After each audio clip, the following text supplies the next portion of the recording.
Pues hoy llegados al viernes quería terminar en una nota alentadora, positiva.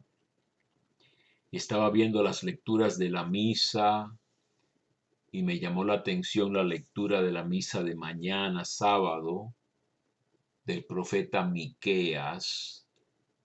Yo he estado hablando un poco de los profetas del siglo octavo en especial, unos 700 y pico de años antes de Cristo. Hay dos grandes profetas en el norte, Amós y Oseas, que son los que predicen el fin del reino del norte de Israel.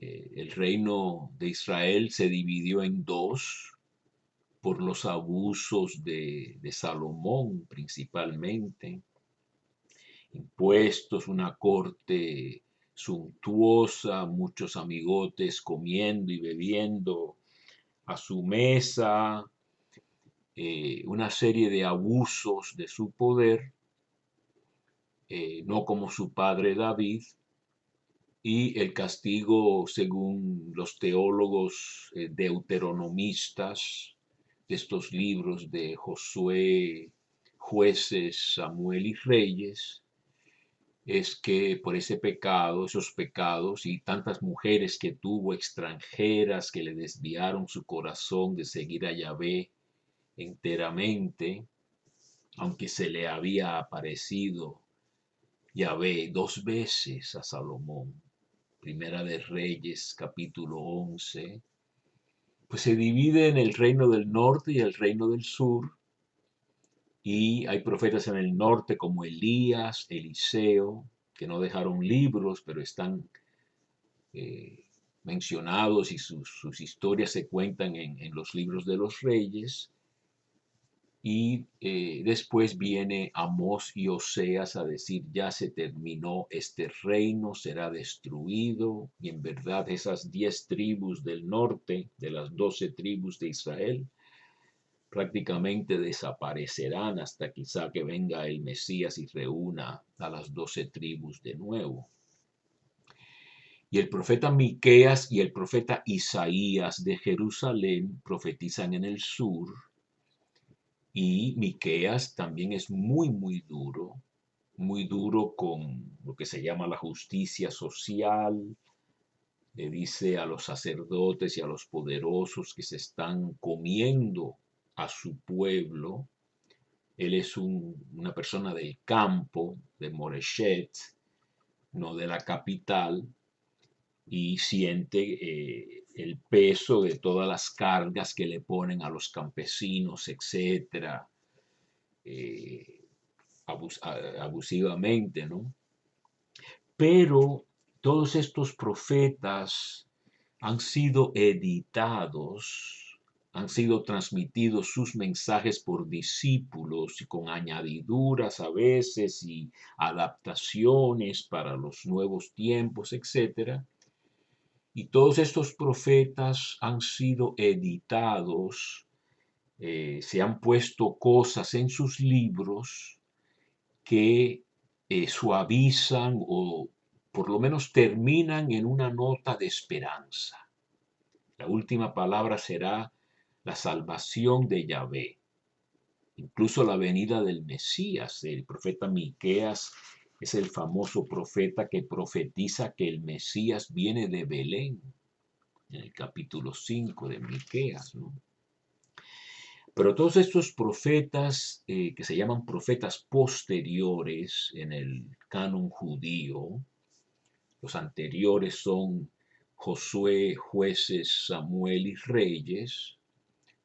Los católicos le llaman, no sé, lo llamamos libros históricos, pero el canon judío tiene más sentido. Eso lo hablamos en otra ocasión. Todos estos profetas posteriores, Isaías, Jeremías, Ezequiel y los 12, han sido editados, han sido redactados, han hecho añadiduras o cambios para que terminen o al final el mensaje sea de esperanza y de salvación y de aliento.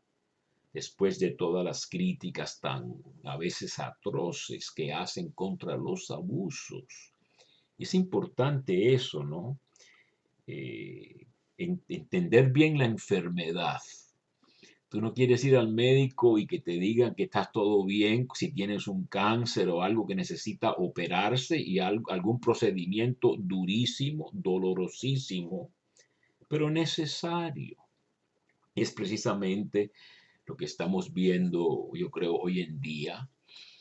Yo mismo personalmente he ido a veces a confesarme en épocas de grandes crisis y le he dicho al sacerdote, ¿no? Parece que me han abierto en una mesa de operaciones, pero me han dejado abierto. ¿Cuándo me van a cerrar de nuevo, no?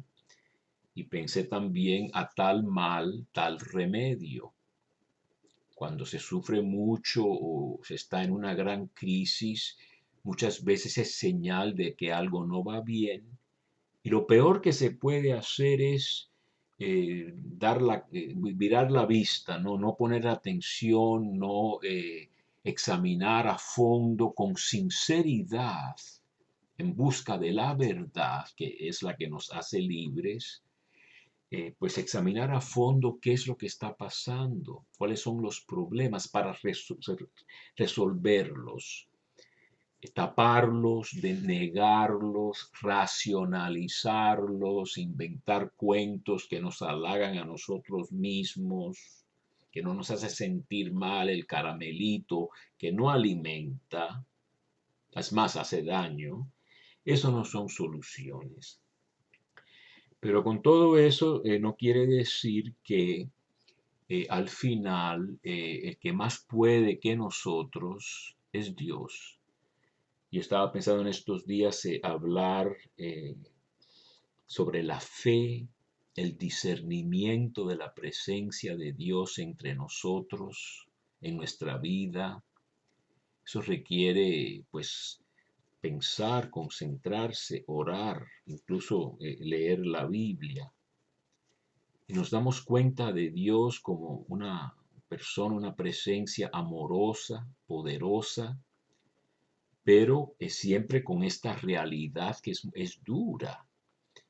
Y cuando a veces nos topamos con la realidad de Dios y la realidad del mundo, pues también sentimos a veces la dureza de nuestra condición humana, caída, que se ha equivocado tantas veces, etcétera, ¿verdad? Pero discernimos o deberíamos discernir la mano de Dios protegiéndonos y dándonos estos alientos, ¿no? Esta pedagogía divina que he hablado yo, ¿no? Alternación de consolación y tribulación. Demasiada consolación, nos volvemos fofos, flojos, débiles, no firmes ni determinados.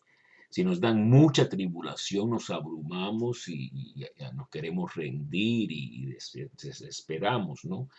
Para esto es muy bonito leer el primer capítulo de la segunda carta de Pablo a los Corintios, donde habla mucho de esta alternancia de tribulación, consolación. Nos da la tribulación para que crezcamos. Es como el ejercicio, que a mí me hace falta hacer ejercicio, ¿no? Cuesta, pero da un resultado bueno. Y el no hacer ejercicio, que es una tentación que tenemos algunos más que otros, nos da comodidad, pero después vienen los achaques y las consecuencias de no haber hecho ejercicio. Es lo mismo. Y entonces, o con la dieta, lo mismo, ¿no? Comemos cosas ricas y después nos hacen mal. Otras cosas no son tan divertidas, pero nos hacen bien. Entonces, si discernimos esta mano de Dios, pues nos damos cuenta con la realidad que sí es dura, pero que Dios es el que nos pastorea, como dice esta lectura de Miqueas ya al final, que los estudiosos nos dicen, primero que es un texto litúrgico, así que se recitaba en las liturgias del templo, y además es postexílico, es posterior a la época de Miqueas. Quiere decir, si Miqueas está en los años 700 antes de Cristo, esto es de los años 500 antes de Cristo, más de 200 años después del profeta, se le añaden cosas apropiadas al libro y, como digo yo, casi suavizan las críticas tan grandes que hace él de la injusticia y de los abusos, etcétera. Pastorea a tu pueblo, Señor, con tu callado, al rebaño de tu heredad. Y todas estas palabras en hebreo son muy conocidas para los judíos, ¿no? Que anda solo en la espesura, en medio del bosque, que sea paciente como antes en Basán y Galaad, estas tierras del norte muy fértiles, como cuando saliste de Egipto, les haré ver prodigios. ¿Qué Dios hay como tú? Que aquí es un juego en el nombre de Miqueas. Micaía quiere decir quién como Yahvé. Y aquí está diciendo que Dios, probablemente Micael, que es el nombre de Miguel, ¿no? Que quiere decir quién como Dios, ¿verdad? Así que son unos juegos de palabras en hebreo que son, para la gente que escuchaba esto, era pues muy consolador, ¿no? ¿Qué Dios hay como tú capaz de perdonar el pecado, de pasar por alto la falta del resto de tu heredad? Palabras muy importantes. El resto es lo que queda después de la devastación, el resto fiel. De tu heredad, esta palabra heredad, probablemente shegul aquí en hebreo, es una palabra de la posesión personal de Dios, que es Israel, ¿no? No conserva para siempre su cólera, pues le gusta la misericordia. Volverá a compadecerse de nosotros, destrozará nuestras culpas, arrojará nuestros pecados a lo hondo del mar. Concederás a Jacob tu fidelidad y a Abraham tu bondad, esta gran palabra Gesed en hebreo, que es estos actos extraordinarios de amor de Dios, como antaño prometiste a nuestros padres.